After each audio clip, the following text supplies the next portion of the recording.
Amy Beale was the true disciple of white guilt, a child of the West who traveled to South Africa to atone for a civilization she had been taught to despise. She was an American anti-apartheid activist, a supporter of the ANC, but none of that mattered. To the mob, she was white, and that was reason enough to murder her in the most gruesome way possible. For her skin color, they stoned her, beat her with bricks, and stabbed her in the face and chest. She collapsed in the street, bleeding and mutilated. She was only 26 years old. Ironically, she would never have died in that way in the South Africa she spent her life protesting against. Her killers, on the other hand, were later pardoned and even hailed as liberation heroes. The new Rainbow South African court found that they killed her in the name of the so-called liberation struggle.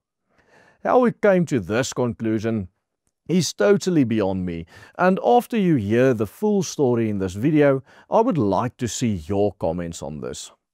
Instead of demanding justice, her parents wept in the name of reconciliation.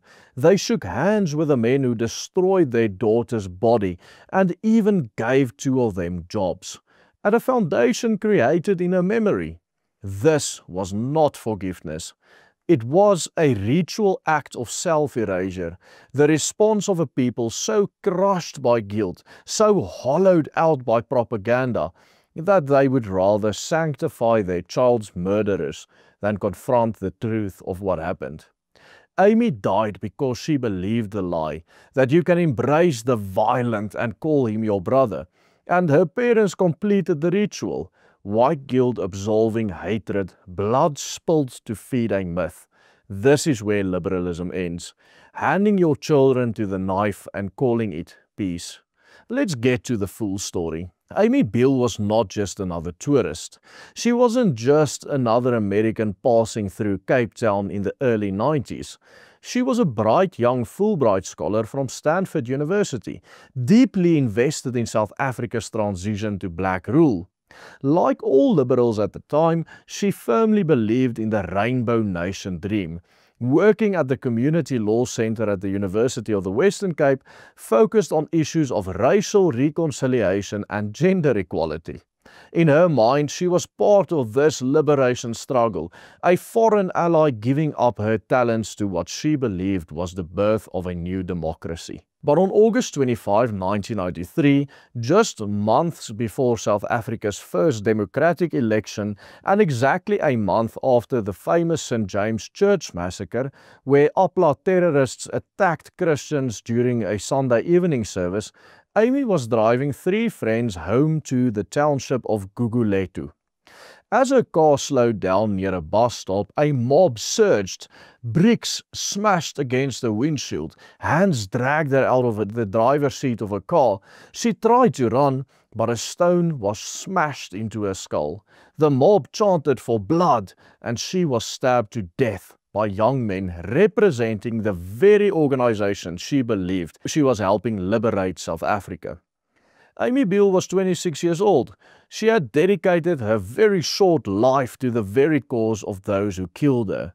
4 men were convicted of her murder and sentenced to 18 years in prison.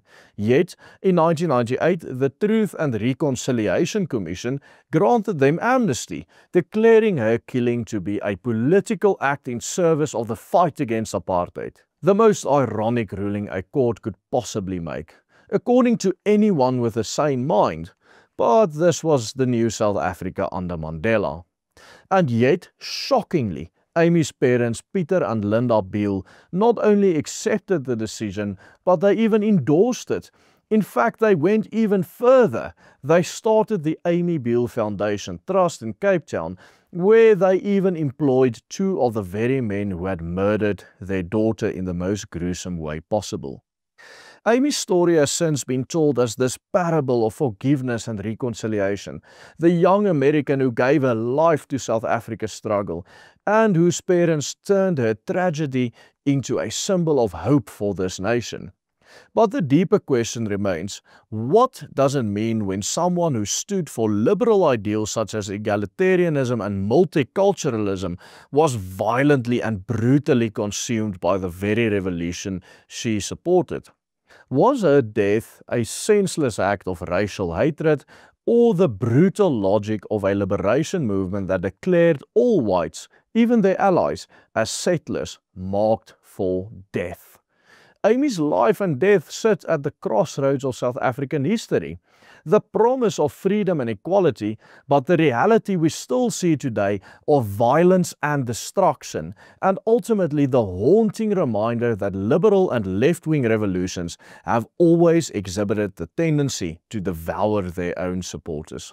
Amy was, after all, a true product of late 20th century neoliberalism, an adherent of the cult of white guilt, a child of the West who went to South Africa to try to fulfill the role of a political messiah, one who atones for the supposed sins of a civilization she had been taught to despise. Her own civilization, her own European Western civilization. But despite being an American anti-apartheid activist and supporter of the ANC, her Gugulethu killers, who also were supporters of the ANC, did not care who she was. She was white, and that was enough. For them, her very identity itself, the color of her skin, represented oppression, regardless of who she was as an individual. They stoned her, beat her with bricks, and stabbed her in the face and chest. She bled out on the street, alone and mutilated, while the others watched. She was just 26 years old at this stage. The irony, and indeed the tragedy, of Amy Beale's life is that the old South Africa she protested against actually largely succeeded in preventing that kind of brutality, which led to her death, her brutal death in the first place. Just a few years before her murder, before apartheid was abolished in the early 1990s, there were only about 7,000 murders in South Africa annually, a figure which rose to 26,000 per year by the mid-90s after the ANC's takeover, and more than 40,000 reported killings today, nearly 6 times the rate it had been in the past. And the destruction of the liberal virus which infected the Beale family's minds, the same disease which led to the destruction of this country as a whole, to the absolute nightmare it has become, was nowhere more evident in her parents' reaction to her killers being pardoned by the state, being pardoned by the Truth and Reconciliation Commission.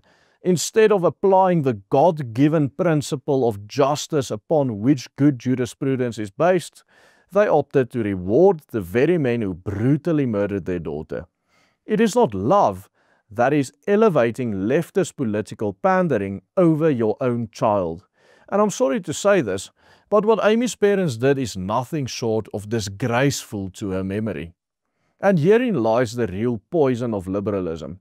It preaches liberty, equality, fraternity, but always with a hidden fourth word that is conveniently forgotten in modern times. Liberty, equality, fraternity, or death was the chant that birthed liberalism in the 18th century.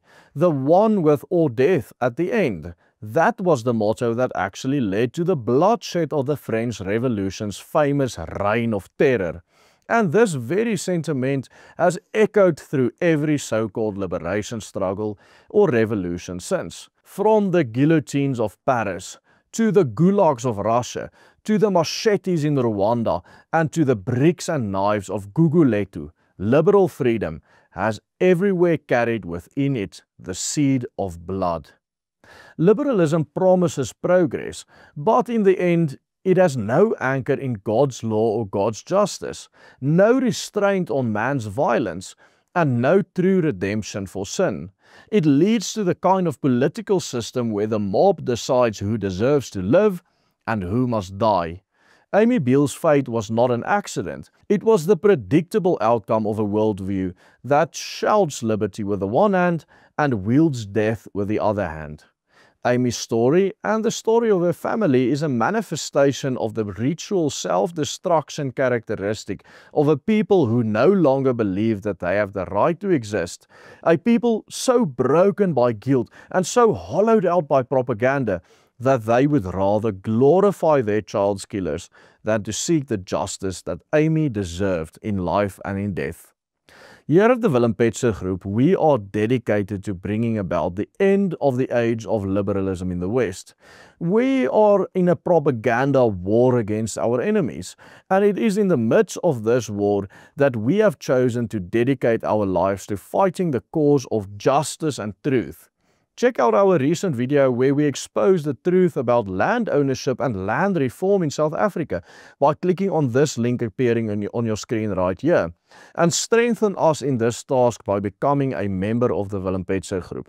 Simply follow the steps on the banner at the bottom of your screen to make a small contribution to help us change the hearts and minds of people. Goodbye and God bless.